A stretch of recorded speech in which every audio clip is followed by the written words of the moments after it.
Everyone, this is काजल शर्मा। स्वागत है आप सभी का काजल शर्मा क्लासेस यूट्यूब चैनल में। आज के वीडियो में हम डिस्कस करेंगे सोशल स्टडीज का लेसन प्लान, जिसका टॉपिक रहेगा सरकार। एंड क्लास 6 का ये लेसन प्लान है जो अभी हम डिस्कस करेंगे। सो स्टार्ट करते हैं। लेसन प्लान स्टार्ट करने से पहले अगर आप चैनल पे न्यू है, डू सब्सक्राइब द चैनल ताकि आगे आने वाली वीडियो की नोटिफिकेशन आपको मिलती रहे। जब हम कोई भी लेसन प्लान स्टार्ट करते हैं, सबसे पहले कुछ बेसिक इन्फॉर्मेशन डालते हैं जो कि मैं अपनी हर लेसन प्लान की वीडियो में बताती हूँ।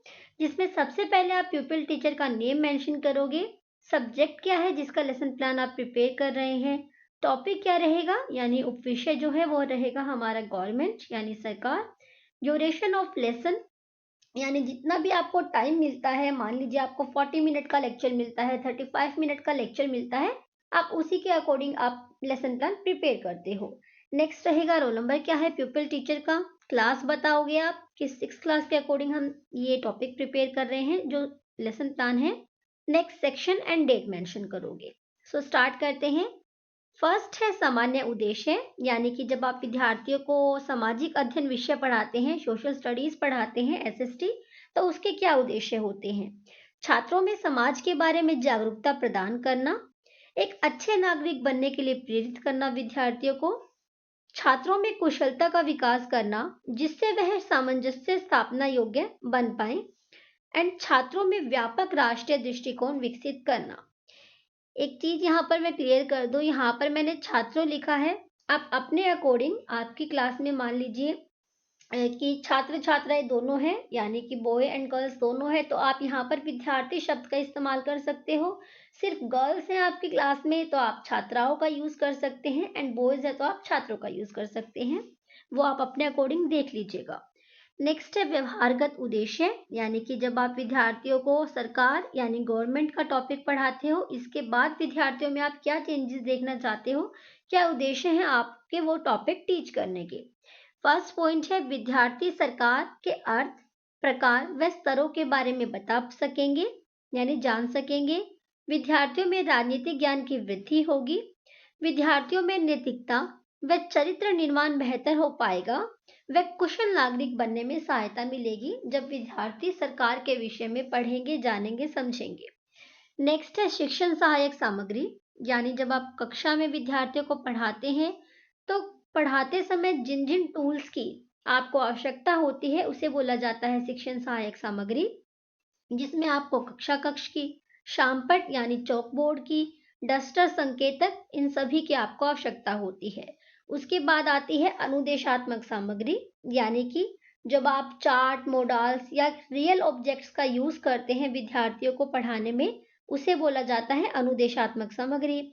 जिसमें आप गवर्नमेंट का कोई भी चार्ट बनाकर मेंशन करके गवर्नमेंट टॉपिक को, सरकार विषय को आप विद्यार्थियों को दर्शा सकते हैं, या फिर न्यूज़पेपर की कोई कटिंग हो उसको भी विद्यार्थियों को दर्शा सकते हैं। इसके बाद हमारा नेक्स्ट पॉइंट आता है पूर्व ज्ञान अनुमान, यानी जो छात्राध्यापिका है वो पूर्व ज्ञान अनुमान लगाती हैं कि विद्यार्थियों को कितना पूर्व ज्ञान है। छात्र सरकार शब्द से परिचित हैं, अखबारों, समाचार पत्रों या फिर अपनी रोजमर्रा के जीवन में उन्होंने कहीं ना कहीं ये शब्द, सरकार शब्द सुना ही होगा। पूर्व ज्ञान परीक्षण, यानी अब जो छात्राध्यापिका हैं विद्यार्थियों की प्रीवियस नॉलेज को जानने के लिए, पूर्व ज्ञान को जानने के लिए कुछ प्रश्न करती हैं। जैसे हम किस देश में रहते हैं, हमारे देश को कौन चलाता है, कानून कौन बनाता है, इस तरह के प्रश्न करती हैं।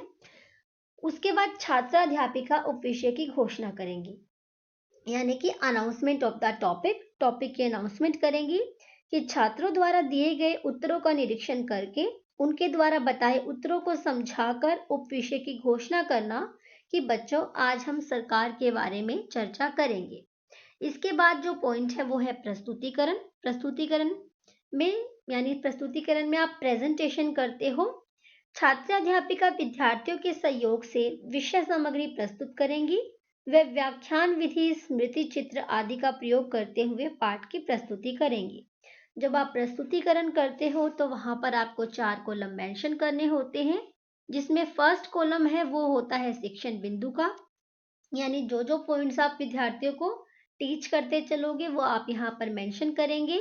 इसके बाद होता है छात्राध्यापिका क्रियाएं, यानी जो छात्राध्यापिका की क्रिया है, विद्यार्थी की क्रियाएं हैं, और जो भी वर्क आप चॉक बोर्ड पर मेंशन करोगे आप उसको फोर्थ कॉलम में मेंशन करोगे। सो फर्स्ट टॉपिक है, फर्स्ट शिक्षण बिंदु है सरकार। यहाँ पर छात्राध्यापिका बच्चों से प्रश्न करती हैं कि हम किस देश में रहते हैं। विद्यार्थी जवाब देते हैं भारत। वोट देकर हम किसे चुनते हैं। विद्यार्थी बताते हैं सरकार को। अगला शिक्षण बिंदु आता है, सरकार किसे कहते हैं। छात्राध्यापिका कहती हैं बच्चों बताइए सरकार क्या होती है। कुछ विद्यार्थियों द्वारा उत्तर दिया जाएगा और विद्यार्थी विचारशील होंगे यानी कि सोचेंगे। तो यहाँ पर छात्राध्यापिका बताती है सरकार के बारे में। सरकार कुछ व्यक्तियों का समूह है जो लोगों द्वारा प्रत्यक्ष और अप्रत्यक्ष रूप से चुनी जाती है। राज्य व राष्ट्र में शासन व्यवस्था होती है जिसको जनता द्वारा चुनी गई सरकार नियंत्रित करती है। इस शिक्षण बिंदु को छात्राध्यापिका विद्यार्थियों को विस्तार पूर्वक समझाएंगी। इसके बाद विद्यार्थी क्रिया में विद्यार्थी क्या करेंगे, ध्यान पूर्वक समझेंगे व समझने का प्रयत्न करेंगे और छात्राध्यापिका को सुनेंगे। यहाँ पर आप चॉक बोर्ड एक्टिविटी में क्या मेंशन करोगे, यहाँ पर जो छात्राध्यापिका है कुछ इंपॉर्टेंट पॉइंट्स को ब्लैक बोर्ड पर लिखती चलेंगी जिसको आप यहाँ पर मेंशन कर सकते हो। अगला शिक्षण बिंदु आता है सरकार के स्तर। अब सरकार के स्तर में यहाँ पर छात्राध्यापिका बताती है कि सरकार के मुख्यतः 3 स्तर होते हैं, यानी 3 स्तरों पर सरकार होती है।